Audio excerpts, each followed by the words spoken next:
خواتین حضرات، میں ہوں آپ کا میزبان عارف کسانہ اسٹاک سویڈن سے. Very warm welcome. آج کے ولاگ میں ہم ایک نہایت ہی اہم معاملے پہ بات کریں گے. وہ یہ کہ کچھ لوگ جنہیں سویڈن میں ریزیڈنس پرمٹ یا پرماننٹ ریزیڈنس یعنی مستقل رہائشی ویزا ملا ہوتا ہے، تو بعد میں مائیگریشن ایجنسی کی جانب سے ان کو یہ خط آتا ہے کہ آپ کو جو یہاں پہ ریزیڈنس پرمٹ دیا گیا تھا، ہم اس کی دوبارہ سے جو ہے وہ جانچ پڑتال کر رہے ہیں، ہم اس کو چیک کر رہے ہیں اور ہم دیکھیں گے کہ آپ کو یہاں پہ رہنے کے لیے جو ویزا دیا گیا ہے وہ درست تھا یا وہ ہم اس کو کینسل کر سکتے ہیں. خصوصاً ان لوگوں کو جو سویڈن میں اسائلم لے کے یا پروٹیکشن کے ذریعے آئے ہوتے ہیں اور ان کو یہاں پہ رہنے کی اجازت دی جاتی ہے. ظاہر ہے جب اس طرح کا خط کسی کو ملتا ہے تو اس کے لیے بہت زیادہ پریشانی ہوتی ہے، اور آج کے ولاگ میں ہم یہی بات کریں گے کہ اس طرح کا خط کیوں آتا ہے، اور اگر اس طرح کا خط کسی کو آ جائے تو اسے کیا کرنا چاہیے، اس کی صورتحال سے نمٹنے کے لیے اس کو کس قسم کی تیاری کرنی چاہیے. تو معاملہ یہ ہے کہ جب اس طرح کا خط آتا ہے تو اس میں یہ لکھا ہوتا ہے کہ آپ کو سویڈن میں رہنے کے لیے جو پروٹیکشن سٹیٹس دیا گیا تھا، خد اسٹیٹس فار کلارنگ، اس کو ہم دوبارہ سے چیک کریں گے کہ صورتحال کیا ہے. اور لیکن اس خط میں یہ لکھا ہوتا ہے کہ آپ نے ابھی کچھ نہیں کرنا، مائیگریشن ایجنسی صرف آپ کو یہ اطلاع دے رہی ہے کہ آپ کی فائل دوبارہ کھل گئی ہے، اور ہم اس فائل کو جو ہے وہ اچھی طرح سے جانچ پڑتال کریں گے، اور اگر ہمارے کچھ سوالات ہوئے تو ہم آپ سے پوچھیں گے، یا جو بھی اس پہ فیصلہ ہوا ہم آپ کو بتائیں گے. ابھی آپ نے کچھ نہیں کرنا. ایک بہت ہی مختصر سا یہ خط آتا ہے، اور جیسے میں نے کہا کہ زیادہ تر خط ان لوگوں کو آتا ہے جن کو اسائلم کی بنیاد پہ سویڈن میں رہنے کی اجازت دی گئی ہو، جن کو یہاں پہ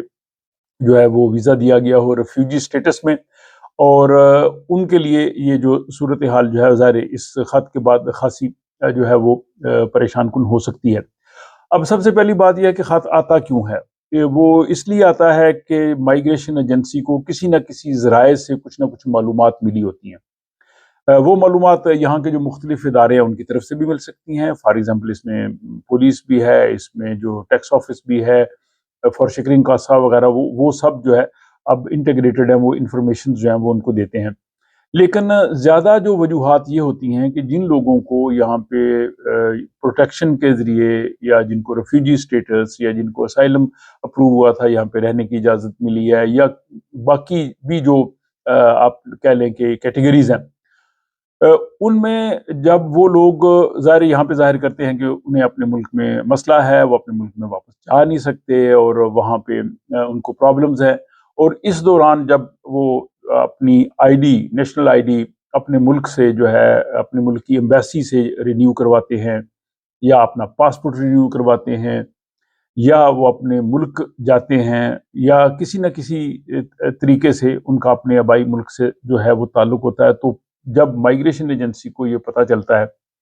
کہ یہ شخص تو کہہ رہے تھے جی کہ مجھے اپنے ملک میں جو ہے وہ پرابلم ہے اور میں اپنے ملک میں نہیں جا سکتا، تو پھر جب انہوں نے یہ سارا کچھ کروایا ہے تو اس کا مطلب یہ ہے کہ انہوں نے پہلے جب ہمیں بتایا تھا وہ درست نہیں تھا، اور ان کا جو سٹیٹس تھا اس کو ہم دوبارہ چیک کریں، اپنے ڈیسیژن کو جو ہے وہ دوبارہ دیکھیں کہ ان کو اپنے ملک میں اب شاید خطرہ نہیں رہا، تو اس لیے ان کو جو ہے وہ ہم واپس بھی بھجوا سکتے ہیں. بعض صورتوں میں یہ اس وقت بھی آتا ہے کہ جب جن لوگوں کے پاس اس اسٹیٹس کے بعد پرماننٹ ریزیڈنسی ہوتی ہے، اور اس کے بعد جب وہ سویڈن کی سٹیزن شپ کے لیے اپلائی کرتے ہیں، تو سٹیزن شپ کے لیے جب آپ اپلائی کرتے ہیں تو پھر آپ کا کیس دوبارہ سے کھلتا ہے، اور اس میں ڈیٹیلز میں جا کے وہ تمام تر انفارمیشن دیکھتے ہیں، آپ کا ریکارڈ دیکھتے ہیں، آپ نے کوئی یہاں پہ جرم تو نہیں کیا، آپ کو کوئی اس طرح سے یہاں پہ کوئی سزا نہیں ہوئی، یا کس طرح سے آپ سویڈن میں رہتے رہے ہیں، اور آپ کو کس بنیاد پہ جو ہے وہ ریزیڈنس پرمٹ ملا تھا، اور اس میں جو باقی چیزیں بھی دیکھتے ہیں. تو یہ تمام چیزیں اس وقت دیکھتے ہیں، اور اس وقت جیسے میں نے کہا کہ ان کو اگر مختلف ذرائع سے کچھ انفارمیشن ملی ہوں، یا جو پہلے جن وجوہات کا ذکر کیا گیا ہے تو ان کو بھی کنسیڈر کرتے ہیں. مائیگریشن ایجنسی نے ایک مرتبہ یہ بھی کہا تھا کہ کچھ ایسے لوگ ہوتے ہیں کہ ان کے ملک کے ہی لوگ ہمیں انفارمیشن دیتے ہیں، یعنی اگر آپ کے کوئی ایسے خاص مہربان ہیں، آپ نے ان کو بتا دیا تھا جی کہ مجھے اس طرح سے اسائلم سے جو ہے وہ یہاں پہ ویزا ملا ہے، اور اب وہ میں اپنے ملک کی ایمبیسی میں جا کے اپنی آئی ڈی جو ہے وہ چینج کرا رہا ہوں، یا میں رینیو کرائی ہے، پاسپورٹ رینیو کرایا، یا آپ اپنے ملک سے وہ کیا آ جائیں، تو آپ کے وہ مہربان آپ کی انفارمیشن بھی جو ہے وہ مائگریشن ایجنسی کو دے دیتے ہیں، جس کی بنیاد پہ وہ جو ہے آپ کی فائل کھول لیتے ہیں۔ بہرحال وجوہات کچھ بھی ہو سکتی ہیں،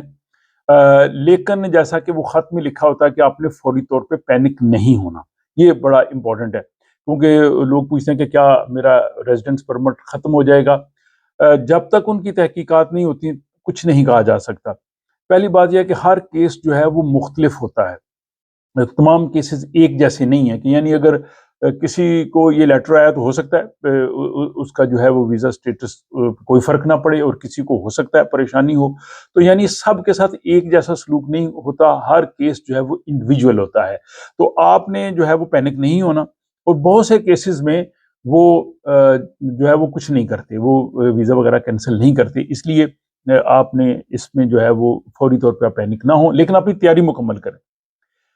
جس بنیاد پہ آپ کو یہاں پہ ریزیڈنس پرمٹ ملا تھا، جو آپ کا ڈیسیژن ہوا تھا، اس کو دوبارہ پڑھیں، اس میں کیا وجوہات تھی، کیا گراؤنڈز تھی، اور وہ آپ ان گراؤنڈز کا جائزہ لیں کہ آج بھی آپ کی وہ گراؤنڈز ویلڈ ہونی چاہیے، اور آپ بتا سکے کہ اس میں کوئی تبدیلی اس طرح سے نہیں ہوئی۔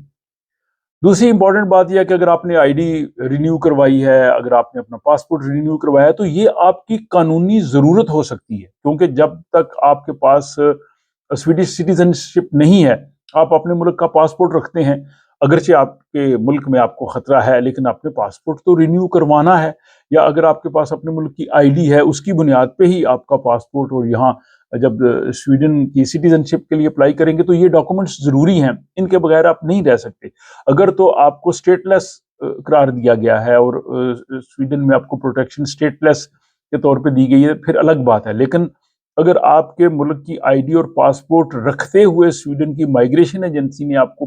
یہاں پہ ریزیڈنس پرمٹ دیا، تو پھر وہ یہ نہیں کہہ سکتے کہ آپ نے یہ رینیو کیوں کروایا۔ آپ ان کو کہہ سکتے ہیں جی میں نے جسٹ اس کو رینیو کروایا ہے، اور اس میں میری اور کوئی انٹینشن نہیں تھی، اور اگر آپ باقی ایکٹیویٹیز میں نہیں ہیں، جیسے فار ایگزامپل آپ فریکوینٹلی اپنی ایمبیسیز میں نہیں جاتے، اپنے ملک میں نہیں گئے، اور اس کا کوئی ریکارڈ نہیں ہے، تو پھر آپ کو کسی قسم کی پریشانی کی ضرورت نہیں ہے، یہ آپ آسانی سے پروو کر سکتے ہیں۔ علاوہ ازیں جیسے میں نے کہا کہ ہر کیس انڈیویجول ڈفرینٹ ہوتا ہے، تو آپ اپنے کیس کو بہتر سمجھتے ہیں کہ اس میں کون سے ایسے جو ہے وہ خامیاں تھیں، یا اس میں کون سے ایسی ویک پوائنٹس ہیں، یہ لوپ ہولز ہیں جن کو آپ نے پروو کرنا ہے، اور آپ اس کی مکمل طور پہ تیاری کریں، اور اس کے بعد آپ جو ہے وہ اپنے سارے ڈاکومنٹس وغیرہ تیار کریں، اپنی جو ممکنہ طور پہ جو آپ سے وہ پوچھ سکتے ہیں ان کے آپ جو ہے وہ جواب دیں، کچھ تو میں نے آپ کو بتا دیا ہے، اور اگر جب ان کا لیٹر آ جائے تو اس لیٹر کو آپ بغور پڑھیں، اور اس میں آپ دیکھیں کہ انہوں نے آپ سے کیا پوچھا، ہو سکتا ہے جو آپ سمجھ رہے ہوں وہ پوچھیں نہ، اور کوئی اور سوال پوچھ لیں، یا کوئی اور بنیاد پہ آپ سے وہ وضاحت چاہیں تو آپ اس کی وضاحت دے دیں، اور اگر وہ زیادہ مسئلہ جو ہے وہ کمپلیکیٹڈ ہو، یا آپ چاہیں گے کہ مجھے کسی لائر کی ضرورت ہے، تو پھر آپ کسی امیگریشن کے اچھے سے جو وکیل ہیں، لائر ہیں، ایڈوکیٹ ہیں، ان سے رابطہ کر کے ان کو اپنا سارا کیس بتا سکتے ہیں۔ لیکن جب تک مائگریشن ایجنسی کی جانب سے آپ کو اگلا خط نہیں آتا، آپ کامنٹ کوائٹ رہے، پریشان نہ ہوں، اور ہو سکتا ہے کہ یہ ویسے ہی جو ہے وہ نکل جائے، اور باقی اپنے ڈاکومنٹس وغیرہ جو ہے وہ پورے تیار کریں۔ تو یہ صورتحال جو ہے وہ کئی لوگوں کو ہوتی ہے، تو میرا مقصد یہی تھا کہ آپ لوگوں کو یہ آگاہ کر دیا جائے کہ اگر کسی قسم کا لیٹر آپ کو اگر آ جائے تو آپ نے فوری طور پہ جو ہے وہ پریشان نہیں ہونا، آپ اپنی تیاری مکمل رکھیں،